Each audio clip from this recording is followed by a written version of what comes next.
ఏ చెట్టుకు లేని ప్రత్యేక స్థానం ఒక్క పారిజాతం చెట్టుకు మాత్రమే ఉందని చెబుతారు.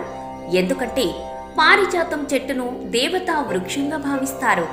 ఈ పురాతనమైన పారిజాతం చెట్టుకు పురాణ గాథలు అనేకం.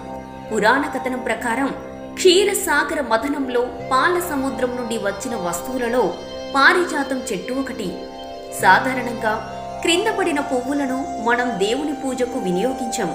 అయితే పారిజాతం దీనికి మినహాయింపు. ఈ చెట్టు నుండి ఎట్టి పరిస్థితిలో పువ్వులను కోయకూడదు.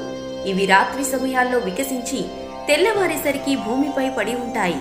ఇలా రాలిపడిన పువ్వులను చాలా శ్రద్ధతో సేకరించి పూజకు వినియోగిస్తారు. అయితే ఈ పువ్వులను ఎవ్వరు ఇచ్చినా తీసుకోకూడదట.